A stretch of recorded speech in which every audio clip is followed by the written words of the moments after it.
আসসালামু আলাইকুম সবাইকে, আশা করি সকলেই ভালো আছেন। তো টাইটেল এবং থাম্বনেল দেখে আশা করি বুঝতে পেরেছেন এই কোর্সটা টোটালি ফ্রি, একেবারে 100% ফ্রি। এবং এই কোর্সে কী শেখানো হচ্ছে? এই কোর্সে বেসিক্স থেকে বেসিক গ্রামার থেকে আইএলস পর্যন্ত শেখানো হচ্ছে।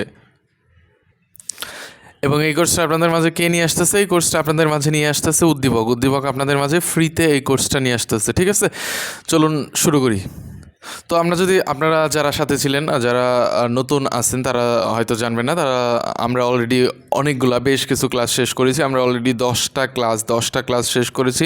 আজকে 11 নম্বর ক্লাস এবং আজকে পড়ানো হচ্ছে এই 13 নম্বর টপিকটা। এর আগের সবগুলা ক্লাস কিন্তু পড়ানো হয়ে গেছে। যারা এর আগের এই ক্লাসগুলো মিস করছেন তারা কী করবেন, এখন এই ক্লাসগুলো করার জন্য চলে যাবেন আমাদের ডেসক্রিপশন বক্সে দেওয়া প্লেলিস্টের লিঙ্ক। এই প্লেলিস্টে গিয়ে আমাদের আগের 10টা ভিডিও দেখে আসতে হবে, তাহলে বোঝা যাবে। আমরা খুব শীঘ্রই আরেকটা ক্লাস নেব ইডিয়মের উপরে। ক্লাসটা হয়ে গেলে আমরা শুরু করব হচ্ছে আইএলস লিসেনিং দিয়ে আমরা শুরু করব। ঠিক আছে, তাহলে দেখি আজকে আমাদের ফ্রেজেস অ্যান্ড ক্লজেসের ক্লাসটা শুরু করি। ঠিক আছে, প্রথমে আজকে আমাদের টাইটেলটা কী আছে? Understanding phrases and clauses. আসলে আন্ডারস্ট্যান্ডিং করতে হবে, আমাদেরকে বুঝতে হবে যে ফ্রেজেস অ্যান্ড ক্লজেস কী, এটার পারপাস কী, এটা আমাদের লাগবে কী কাজে, এটার কোনো প্রয়োজন আছে কিনা, এটা আমরা না শিখলে হবে কিনা। তাহলে এটা সবার মনে কনফিউশন থাকে, কোয়েশ্চেন থাকে। ঠিক আছে, সেটা আগে ক্লিয়ার হই। তাহলে আজকে আমরা কি শিখতে যাচ্ছি? আজকে লেসন শেষে আমরা শিখবো যে একটা ফ্রেজ কোনটাকে একটা ফ্রেজ বলতেছি, একটা ফ্রেজ কী, আসলে একটা রিয়েল ওয়ার্ল্ড এক্সাম্পল সহ একটা ফ্রেজ কী, একটা ফ্রেজ কীভাবে কাজ করে, একটা ফ্রেজের ফাংশন কি ইন এ সেন্টেন্স। ঠিক আছে, এরপরে কি আছে? হোয়াট এ ক্লজ ইজ, একটা ক্লজ কীভাবে কাজ করে, ক্লজের স্ট্রাকচার কী, চেহারা কেমন, দেখতে কেমন। ঠিক আছে, এরপরে কি দেখবো? আমরা তাদের টাইপস দেখবো এবং তাদের এক্সাম্পল দেখবো এবং এদের রেলেভেন্স আছে কিনা, কোনো আইএলস এক্সামের জন্য এদের কোনো রেলেভেন্স আছে কিনা এটাও দেখবো। ঠিক আছে, আশা করি সাথে থাকবেন। তো শুরু করি। বরাবরের মতোই আমি আপনাদের ক্লাস ইনস্ট্রাক্টর, আমি হিরণ খন্দকার, আমি পড়াশোনা করছি ঢাকা বিশ্ববিদ্যালয়ে। চলুন আমাদের ক্লাসে চলে যাই। তো প্রথমেই যে বিষয়টা নিয়ে সবাই শুরু করে, আসলে ফ্রেজ জিনিসটাকে আগে জিনিসটাকে পরিচিত করায় আপনাদের সাথে। ঠিক আছে, ফ্রেজ আসলে কী, ফ্রেজ কীভাবে কাজ করে, ফ্রেজ কি? ঠিক আছে, ফ্রেজ হচ্ছে এ গ্রুপ অফ ওয়ার্ডস। দেখেন ডেফিনিশনটা, a group of words that work together as a unit. ঠিক আছে, একটা ইউনিট হিসেবে কাজ করে, অ্যাজ এ ইউনিট। কিওয়ার্ডটা দেখেন আমি হাইলাইট করেছি। এরপর do not have both a subject and a verb, এই দুইটা নাই। ঠিক আছে, সাবজেক্টও নাই, কোনো ভার্ভও নাই। ঠিক আছে, এমন কিছু শব্দগুচ্ছকে বলি আমরা ফ্রেজ। আর যেটার সাবজেক্ট ভার্ভ আছে ওটাকে আমরা বলি ক্লজে এখন আসবো না, ক্লজ আসবো একটু পরে। ঠিক আছে, আগে ফ্রেজটা ভালো করে শিখবো, তারপর হচ্ছে ক্লজ শিখবো। ঠিক আছে, আগে ছোটো জিনিস শিখবো, তারপর বড় জিনিস শিখবো, কিন্তু একটাও বাদ যাবে না। ঠিক আছে, এরপরে কি আছে? দুইটা এক্সাম্পল দেওয়া আছে, দুইটা সেন্টেন্স দেওয়া আছে। এই সেন্টেন্সে কোনো ফ্রেজ আছে কিনা আমরা খুঁজে বের করার চেষ্টা করি। চলুন দেখি কি পাওয়া যায় নাকি। তাহলে কি আছে? দ্য বিগ ব্রাউন ডগ, একটা বড় এবং হচ্ছে ব্রাউন কালারের ডগ চেস্ট মি ইয়েস্টারডে। ঠিক আছে, গতকাল ধরেন টিএসসি এরিয়া থেকে আমাকে চেস্ট করতেছিল। ঠিক আছে, তো এখানে এই যে দ্য বিগ ব্রাউন এই পর্যন্ত আমি যদি ধরি, এই শব্দগুলা হচ্ছে সাবজেক্ট হিসেবে এখানে ব্যবহৃত হয়েছে। ঠিক আছে, সাবজেক্ট হিসেবে ব্যবহৃত হয়েছে, বা এখানে হচ্ছে নাউন হিসেবে কাজ করতেছে একটা সাবজেক্ট। ঠিক আছে, সাবজেক্ট হতে হলে নাউন বা নাউন ইকুইভ্যালেন্ট হতে হয়, এটা আমরা আগেও বলেছি, এখনও রিপিট করলাম। ঠিক আছে, এই 4টা শব্দ মিলে যে এটা হয়েছে, এটা একটা ফ্রেজ। এটাকে আমি সরাসরি বলে দিলাম, এটা হচ্ছে নাউন ফ্রেজ। কেন? কারণ এটা হচ্ছে সাবজেক্ট হিসেবে ব্যবহৃত হয়েছে। সাবজেক্ট হতে হলে অবশ্যই নাউন অথবা নাউন ইকুইভ্যালেন্ট হতে হয়। তো এখানে 4টা শব্দ। প্রথম দাটা হচ্ছে অ্যাডজেক্টিভ বা article a and the article. তারপরে বিগটা হচ্ছে অ্যাডজেক্টিভ, ব্রাউনটা হচ্ছে অ্যাডজেক্টিভ, আর ডগটা হচ্ছে নাউন। তাহলে এই 3টা মিলে একটা কাজ করতেছে, এটা হচ্ছে একটা নাউন ফ্রেজ। ঠিক আছে, চেস করতেছিল আমাকে ইয়েস্টারডে, তাহলে আমরা পেলাম একটা নাউন ফ্রেজ। ক্লিয়ার? এরপরের সেন্টেন্সে দেখি কিছু আছে নাকি। Eating ice cream has become an addiction of mind. ঠিক আছে, আইসক্রিম খাওয়াটা আমার এক রকমের আসক্তির মতো হয়ে গেছে। আই বিকাম কম্পালসিভ, মানে এটা ঠিক আছে, এটা ছাড়া আমি থাকতে পারি না। ঠিক আছে, এরকম হয়ে গেছি। তো এখানে দেখেন ইটিং আইসক্রিম, ঠিক আছে, এখানেও একটা সাবজেক্ট হিসেবে ব্যবহৃত হচ্ছে, এটাও কিন্তু একটা নাউন ফ্রেজ বা একটা ফ্রেজ। ঠিক আছে, একটা ফ্রেজ চিনে রাখেন। হ্যাজ বিকামও একটা এই দুইটা ভার্ব, এটা ভার্বের ফ্রেজ হইতে পারে, এই দুইটা একই হইতে পারে। ঠিক আছে, অ্যান অ্যাডিকশন অফ মাইন্ড, এটাও ফ্রেজ ধরা যাইতে পারে। ঠিক আছে, ফ্রেজগুলা এভাবে কাজ করে। তো এক একটা এক এক ফাংশন, এক একটা এক এক ফাংশন, কী ফাংশন কোনটার কী ফাংশন কোনটার কী কাজ, চলুন দেখি পরের স্লাইডগুলোতে। ঠিক আছে, এখানে টাইপস অফ ফ্রেজেস দেওয়া আছে, খুব ব্রিফলি এখানে বলার চেষ্টা করবো। আপনাদের এমন কোনো কিছু বলবো না যেগুলো আপনাদের প্রয়োজন হয়, যেগুলো আপনারা আইএলটিএসে লাগবে না, অন্যখানে লাগতে পারে, আপনার বিসিএসে লাগতে পারে, লাগতে পারে, বাট আপনারা বিসিএস, আমি ধরেই নিছি আপনারা কেউ বিসিএসের জন্য এখানে দেখতে আসেন না, এখানে সবাই আইএলটিএসের জন্য দেখতে আসছেন। তো আমি চেষ্টা করবো যে আইএলটিএস অনুযায়ী কীভাবে পড়ানো যায় ওইভাবে। ঠিক আছে, তো দেখি প্রথমে নাউন ফ্রেজ। নাউন ফ্রেজটা একটা এক্সাম্পল দিচ্ছি। নাউন ফ্রেজ এর আগেও বললাম যে নাউন ফ্রেজ কি, নাউন ফ্রেজ হচ্ছে নাউন হিসেবে কাজ করবে, টোটালি নাউন সাবজেক্ট বা অবজেক্ট হিসেবে। ঠিক আছে, নাউন হিসেবে কাজ করবে। এখানে দেখেন এ বিউটিফুল ওম্যান, ঠিক আছে, একটা সুন্দরী নারী, তাহলে এটা কি হবে, এটা অবশ্যই একটা নাউন ফ্রেজ। ঠিক আছে, একটা বিউটিফুল ওম্যান, একটা আর্টিকেল, একটা অ্যাডজেক্টিভ, একটা নাউন। ঠিক আছে, কীভাবে হচ্ছে এটাও দেখা দিলাম। এরপর অ্যাডজেক্টিভ ফ্রেজ কি, good at English. Good at কীভাবে, গুডটা কি অ্যাডজেক্টিভ, তারপরে অ্যাডজেক্টিভকে এই অ্যাট ইংলিশ, আসলে ভালো কিসে ভালো আমি বললাম যে ও ভালো কিসে ভালো, তখন বলবে না, তো ভালোটাকে হচ্ছে ও হচ্ছে ইংরেজিতে ভালো, ইংরেজি খুব ভালো পারে। তাহলে এখানে কি হচ্ছে, এখানে good at English, he is good at English বা she is good at English. ঠিক আছে, আশা করি ক্লিয়ার। এরপরে কী আছে, তাহলে এটা অ্যাডজেক্টিভ ফ্রেজ হলো। এরপরে ভার্ব ফ্রেজ বলতে ওই যে একটু আগে যেটা বললাম, আমি যদি একটু ব্যাক স্লাইডে যাই, তাহলে যে এখানে যেটা বললাম হ্যাজ বিকাম, এটা দুইটা ভার্ব একসাথে ব্যবহৃত হচ্ছে না, এটাও একটা ভার্বাল ফ্রেজ আমরা বলতে পারি। ঠিক আছে, উইল হেল্প, তারপরে হ্যাজ বিন, এগুলা একটা এগুলা ভার্ব ফ্রেজ। ঠিক আছে, এরপর অ্যাডভার্বিয়াল ফ্রেজ। অ্যাডভার্ব তো জানি আমরা, অ্যাডভার্ব কী করে, অ্যাডভার্ব ভার্বকে মডিফাই করে। এখানে অ্যাট এ গ্রেট স্পিড, এটা হচ্ছে একটা অ্যাডভার্বিয়াল ফ্রেজ। আমি যদি বলি যে শি ইজ ড্রাইভিং, সে ড্রাইভ করতেছে at a great speed. Driving হচ্ছে ভার্ব, ড্রাইভটা কীভাবে করতেছে, এটা হচ্ছে গ্রেট স্পিডে, প্রচুর স্পিডে, এর জন্য হচ্ছে স্পিডটাকে আমি বলতেছি, আমি বলতেছি অ্যাডভার্বিয়াল ফ্রেজ। ঠিক আছে, ভার্বকে মডিফাই করতেছে অ্যাডভার্বিয়াল ফ্রেজ, একটা অ্যাডভার্ব না, পুরোটা মিলে একটা অ্যাডভার্বের কাজ করতেছে adverbial phrase. At late night, ঠিক আছে, অ্যাট লেট নাইট, কখন, অ্যাট লেট নাইট। ঠিক আছে, লেট অ্যাট নাইট, তো এটা হচ্ছে প্রেপোজিশন, অ্যাট প্রেপোজিশন না, এর বাকি দুইটা সেন্টেন্স মিলে এভাবে হচ্ছে। বাট দুইটার মধ্যে ডিফারেন্স হচ্ছে আমাদের, এটা হচ্ছে at a great speed, he is driving আমি বললাম, but he is we should not call others late at night. ঠিক আছে, we should not call others at late night, এখানে কি, এখানে কিন্তু আদার্স অ্যাট লেট নাইট, এটা কিন্তু প্রেপোজিশন, এটা কিন্তু কোনোভাবেই অ্যাডভার্ব হবে না। অ্যাডভার্ব হয় যেটা ভার্বকে মডিফাই করে, প্রেপোজিশন হয় যেটা হচ্ছে নাউনের সাথে বা অন্যান্য সেন্টেন্সের সাথে কানেক্ট করে। এখানে আদার্সের সাথে others, we should not call others at late night. ঠিক আছে, অ্যাট লেট নাইট, এখানে লেট নাইট এবং আদার্সকে কানেক্ট করতেছে এই প্রেপোজিশন অ্যাটটা। তো এটা হচ্ছে একটা prepositional phrase. And then let's move on with the conjunction phrase কি, যেমন এই যে সেন্টেন্সকে কানেক্ট করে, যেটা সেন্টেন্স ওয়ার্ডকে কানেক্ট করে ওগুলো। তো এখানে একটা এক্সাম্পল দেখেন, as soon as I reached home, or as soon as I reached my dormitory, I went to take a bath, আমি গোসলের জন্য চলে গেলাম। ঠিক আছে, তো আশা করি কনজাংশনাল ফ্রেজটা ক্লিয়ার। এরপরে আমরা যাব কি, এরপরে আমি যাই, এরপরে হচ্ছে ইন্টারজেকশনাল ফ্রেজ। আমরা কী করি, আমরা ইন্টারজেকশন পড়েছি। ইন্টারজেকশন হচ্ছে কোনো সাডেন ইমোশন। এখানে ইন্টারজেকশনাল ফ্রেজ কোনগুলো হবে, ওহ মাই গড, মাই ব্যাড, এভাবে আমরা বলি না, এভাবে অনেক ক্ষেত্রে বলা হয়। ঠিক আছে, মানে সাডেন ইমোশনটা হুট করে কয়েকটা শব্দ মিলে ও মাই গড, মানে তুমি এটা কী করলে, এভাবে বলি। তো এগুলোকে আমরা বলতেছি ইন্টারজেকশনাল ফ্রেজ। তারপরে ইনফিনিটিভ আমরা পড়ছি যখন ভার্বের ক্লাসিফিকেশন পড়ছি। ইনফিনিটিভ হলো 2+ ভার্বের বেস ফর্ম V1। ঠিক আছে, ভার্বের বেস ফর্ম। তো ইনফিনিটিভ এভাবে হয় যে একটা ইনফিনিটিভ ফ্রেজ কীভাবে হইতেছে, to practise cricket regularly I went there. ঠিক আছে, ক্রিকেট প্র্যাকটিস করার জন্য আমি প্রতিদিন ওখানে যাই বা এটা করি।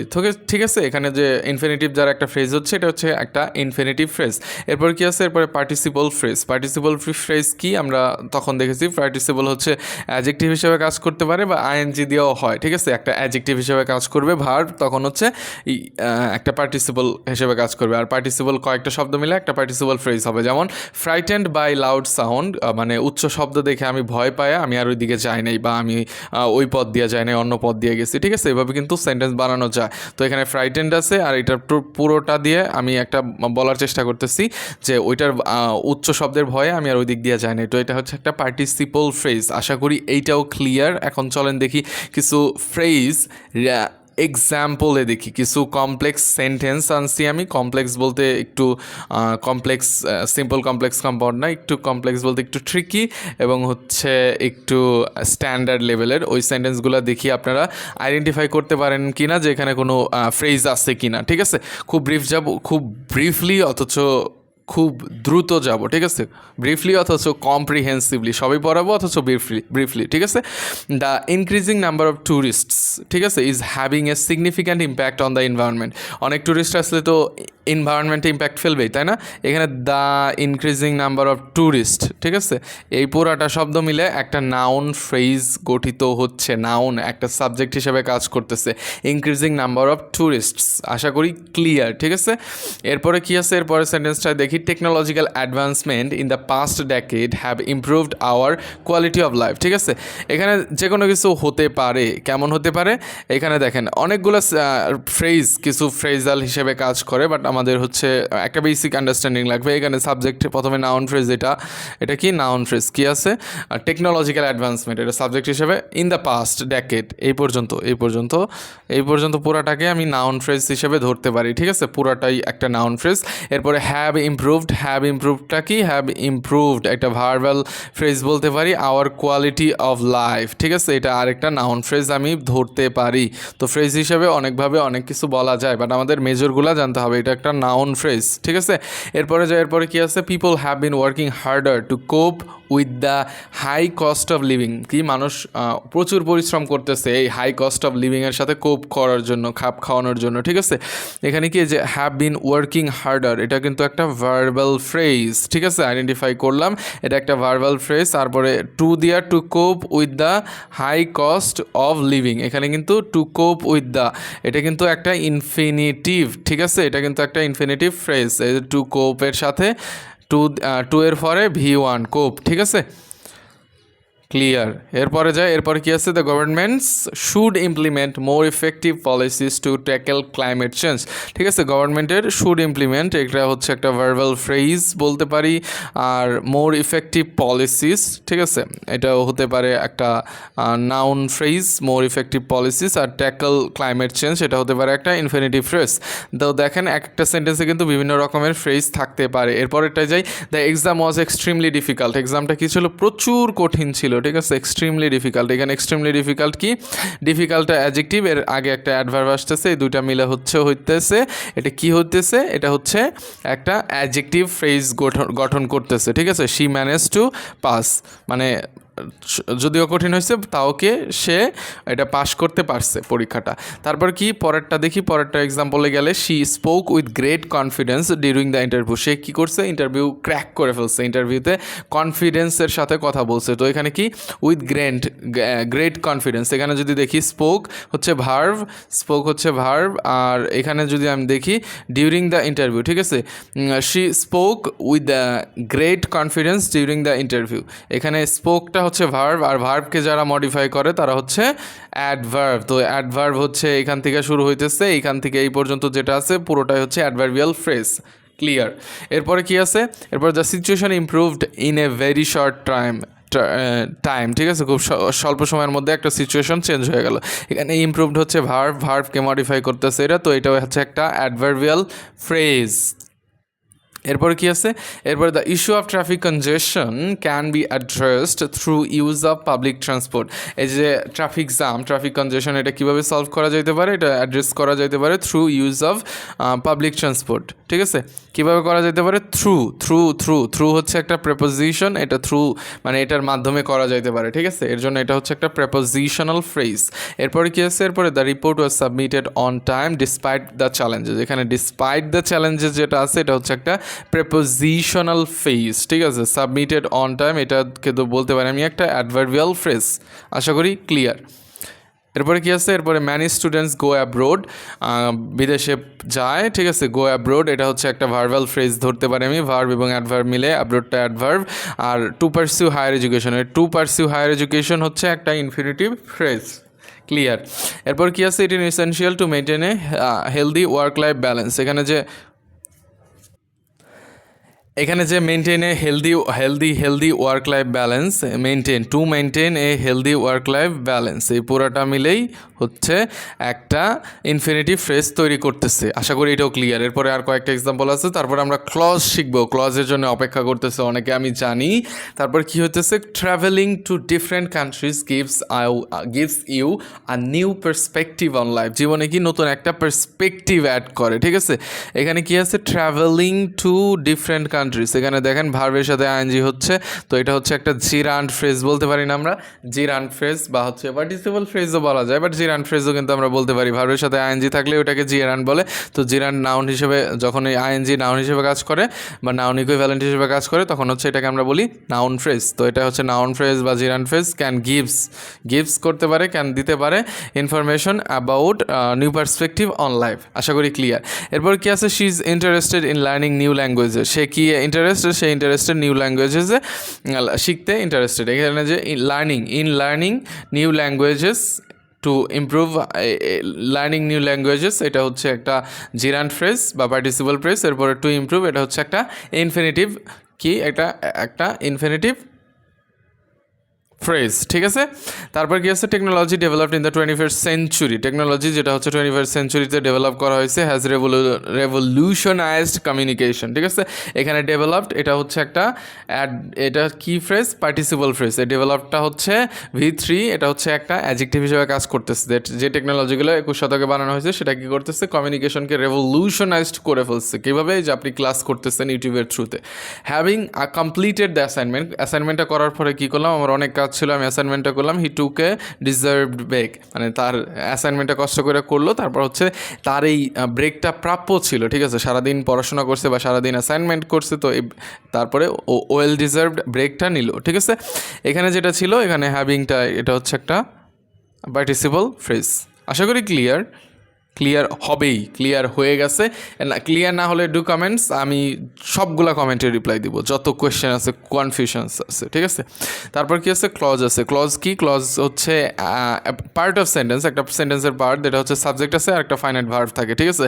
সাবজেক্ট ফাইনাইট ভার্ব হচ্ছে ম্যান্ডেটরি। এরপর কি আছে, এখানে দেখেন তিনটা সিম্পল সেন্টেন্স বলতে এই যে সহজ সিম্পল সেন্টেন্স, সিম্পল কথাটা বলতেছি আমি সহজ হিসেবে লিখেছি, খুব ইজিলি দেখেন কি বলা যাচ্ছে। I know a man who is intelligent, ঠিক আছে। এখানে হু ইজ ইন্টেলিজেন্ট, ম্যান হচ্ছে নাউন, আর ম্যানকে এটা মডিফাই করতেছে। একটা নাউনকে যে মডিফাই করে তারা কি বলতে হবে জুড়ে, কি এটা অ্যাডজেক্টিভ, ঠিক আছে, অ্যাডজেক্টিভ। তাহলে ম্যানকে মডিফাই করতেছে অ্যাডজেক্টিভ, তাহলে এটা একটা অ্যাডজেক্টিভ ক্লজ, ঠিক আছে, অ্যাডজেক্টিভ ক্লজ। তারপরে কি আছে, I know a man and he is intelligent, ঠিক আছে। অ্যাডজেক্টিভ ক্লজ ওগুলা ক্লজে পড়ে যায়, আগে হচ্ছে এটা একটা ক্লজ, ঠিক আছে, এটা একটা ক্লজ, এটা একটা ক্লজ, এটুকু একটা ক্লজ, এটা একটা ক্লজ, ঠিক আছে। এরপর কি আছে, I no a man and he is intelligent, ঠিক আছে। এখানে অ্যান্ড দ্বারা যুক্ত হইতেছে দুইটা ক্লজ, ঠিক আছে। এখানে I know an intelligent man, এখানে একটাই বাক্য আছে, একটাই ক্লজ আছে, ঠিক আছে। তাহলে কি হচ্ছে এইখানে হচ্ছে যেটা, সেখানে হচ্ছে দুইটা ক্লজ থাকতেছে। এটা দেখেন, আই নো এ ম্যান মানে কি, আপনার কেউ যদি বলে আমি একজন মানুষকে চিনি, তাহলে কিন্তু বাক্য পুরোটা শেষ হয়ে যায়। তারপরে আবার যদি বলি যে বুদ্ধিমান বললে কিন্তু পুরো বাক্য শেষ হয় না। তারপর এর জন্য হচ্ছে এটাকে আমি কি বলবো, এটাকে আমি বলতেছি দুইটা ক্লজকে ক্লাসকে মোটামুটি প্রথমে 3 ভাগে ভাগ করা যায়। এক হচ্ছে ইন্ডিপেন্ডেন্ট প্রাইমারি বা মেইন ক্লজ, আরেকটা হচ্ছে ডিপেন্ডেন্ট সাবঅর্ডিনেট ক্লজ, আরেকটা হচ্ছে কোঅর্ডিনেটিং ক্লজ কি, দুইটা কোঅর্ডিনেটিং কনজাংশন দ্বারা যুক্ত থাকে। এখানে আমি যদি দেখি কোনটা কি হয়, তাহলে আমি দেখবো যে প্রথমে এই যে এটা হচ্ছে একটা ডিপেন্ডেন্ট ক্লজ, এটা হচ্ছে একটা independent clause. I know a man, ঠিক আছে, I know a man independently অর্থ প্রকাশ করতে পারে, but who is intelligent dependent, ও নো আগের সেন্টেন্স ছাড়া অর্থ প্রকাশ করতে পারবে না। এরপর কাছে আই নো এ ম্যান, এটা একটা হি ইজ ইন্টেলিজেন্ট, দুইটাই হচ্ছে ইন্ডিপেন্ডেন্ট, দুইটাই আই, ঠিক আছে, দুইটাই আই, এটা আই, ঠিক আছে, দুইটাই আই, অ্যান্ড মাঝখানে হচ্ছে কোঅর্ডিনেটিং কনজাংশন অ্যান্ড অর বার দ্বারা যুক্ত হয়, সেগুলোকে বলি আমরা কোঅর্ডিনেটিং কনজাংশন, সেগুলোকে আমরা বলবো যে কোঅর্ডিনেটিং ক্লজ, ঠিক আছে। ক্লজের টাইপ শেষে দেওয়া আছে কোঅর্ডিনেট ক্লজ, ঠিক আছে। আশা করি ক্লিয়ার। এরপরে যে I know an intelligent man, এটা সিম্পল সেন্টেন্স, এটা একটাই ক্লজ আছে, একটাই ক্লজ থাকলে এটা অবশ্যই কি ক্লজ থাকবে, এটা হচ্ছে প্রিন্সিপাল ক্লজ, ইন্ডিপেন্ডেন্ট ক্লজ, এটা, ঠিক আছে। আশা করি ক্লিয়ার। এরপর টাইপসটা এখানে যেটা বলেই দিলাম এক্সাম্পল সহকারে, আশা করি বুঝতে পারছেন। Principal clause, coordinate clause, subordinate clause, ঠিক আছে। সাবঅর্ডিনেট ক্লজ এটা সাবঅর্ডিনেট, ডিপেন্ডেন্ট একই নাম, সাবঅর্ডিনেট হতে পারে, ডিপেন্ডেন্ট হতে পারে, ঠিক আছে। প্রিন্সিপাল, মেইন, ইন্ডিপেন্ডেন্ট তিনটাই হতে পারে। এরপরে কি আছে, আরও তিনভাবে ভাগ করা যায়, একটা হচ্ছে নাউন হয়, আরেকটা হচ্ছে অ্যাডজেক্টিভ, এটা বানান ভুল আছে, বানানটা কনসিডার করবেন। আর এরপরে কি আছে, এরপরে অ্যাডভার্ব ক্লজ আছে, অ্যাডভার্ব ক্লজ। তারপরে যাই আমি নেক্সটে কি আছে, টাইপসগুলো কন্টিনিউ করি, ঠিক আছে। পরের স্লাইডে কি আছে, আই লস্ট মাই মোবাইল, আমি আমার মোবাইলটা হারাইছি, মোবাইল ফোন অবশ্যই, হুইচ ওয়াজ এক্সপেন্সিভ। এখানে মোবাইলটা কি, মোবাইলটা হচ্ছে নাউনকে মডিফাই করতেছে, যেটা হচ্ছে এক্সপেন্সিভ ছিল, তাহলে অ্যাডজেক্টিভ, তাহলে এটা কি হবে, এটা অ্যাডজেক্টিভ ক্লজ হবে। এরপরে কি আছে, you can stay wherever you like, stay হচ্ছে ভার্ব, আর ভার্বকে মডিফাই করতেছে, তুমি যেখানে খুশি থাকতে পারো, you can stay wherever like, ঠিক আছে। এটা হবে অ্যাডভার্ব কেন, ভার্বকে মডিফাই করতেছে। এরপরে কি, হোয়াট ইউ আর টিচিং, আমি যে পড়াচ্ছি আপনাদের, এটা অনেকের বোরিং লাগতে পারে, ভাই এটা কি পড়াইতেছেন, এটা কি, এটা তো কোনো ক্লাসই হচ্ছে না, ঠিক আছে, এরকম অপিনিয়নও অনেকের থাকতে পারে। তো তারা হয়তো বলছে মনে মনে, what you are teaching is known to all, আপনি যেটা পড়াইতেছেন এটা সবাই জানে, আমি জানি সবাই জানে, তারপর হচ্ছে রিভিশন করতেছে, ঠিক আছে। হোয়াট ইউ আর টিচিং হচ্ছে সাবজেক্ট হিসেবে ব্যবহৃত হচ্ছে, এটা একটা নাউন ক্লজ, ঠিক আছে, noun clause. What you are teaching is known to all, that is known to all, ঠিক আছে। হোয়াট ইউ আর টিচিং এটা হচ্ছে noun, is known to all এটা হচ্ছে তখন পরের সেন্টেন্সে যায়, এটা হচ্ছে দ্যাট একটা ব্যবহৃত হবে। আমি যদি দুইটা বলি, that is known to all independent clause, আর হোয়াট ইউ আর টিচিং এটা হচ্ছে ডিপেন্ডেন্ট ক্লজ। এখানে একটা দ্যাট বসাতে হবে, এটা কনফিউজড হওয়া যাবে না, এখানে একটা দ্যাট বসাতে হবে ইয়ের সাথে। এই যে এটুকু বাদ দিয়ে পরেরটুকু যদি আমি ইন্ডিপেন্ডেন্ট ক্লজ বলি, এখানে হচ্ছে একটা, এটার বদলে একটা প্রোনাউন দিতে হবে, that is known to all, ঠিক আছে।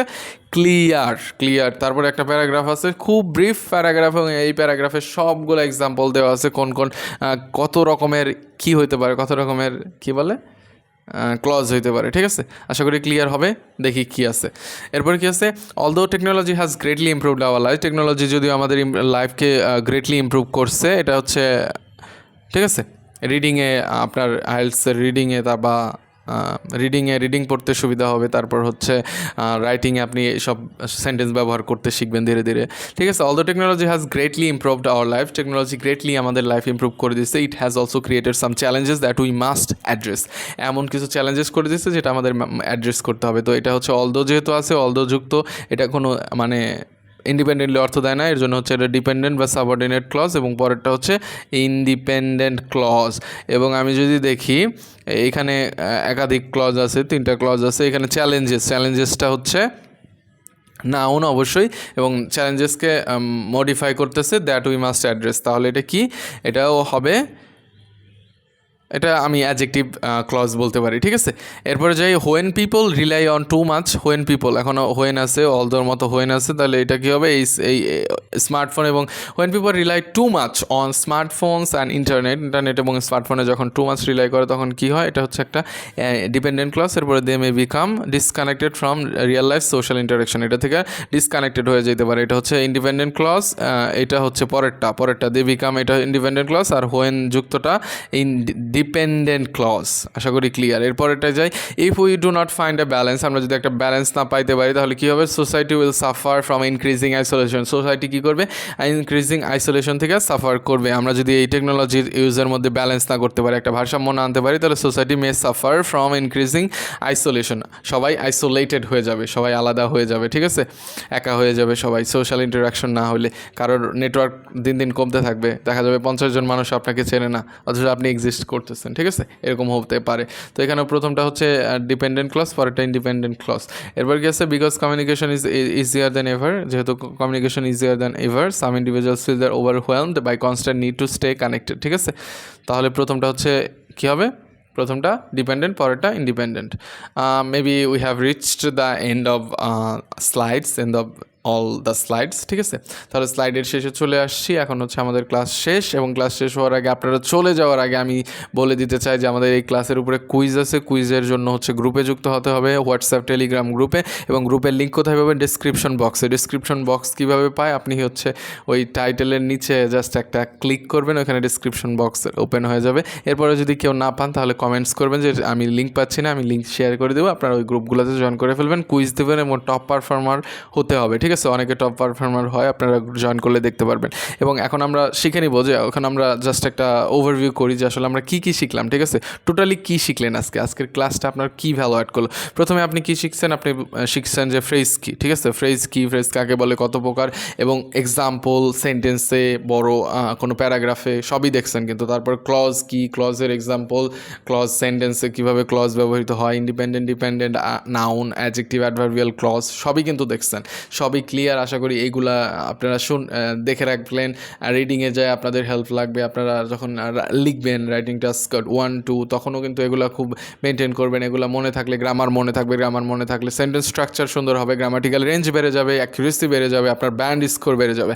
আশা করি এই পর্যন্ত সবাই বুঝতে পেরেছেন এবং এই ক্লাসটা আপনাদের ভালো লেগেছে। ক্লাসটা ভালো লাগলে লাইকস দেবেন, সাবস্ক্রাইব করবেন এবং এ পর্যন্তই। সকলেই ভালো থাকুন, সকলের প্রতি আমার শুভকামনা রইল। আমরা আর একটা বেসিক গ্রামারের ক্লাস করে তারপরে লিসেনিং দিয়ে আমরা আমাদের আইএলসের অফিসিয়াল জার্নি শুরু করব। ততক্ষণ পর্যন্ত ভালো থাকুন, সুস্থ থাকুন। আসসালামু আলাইকুম সবাইকে।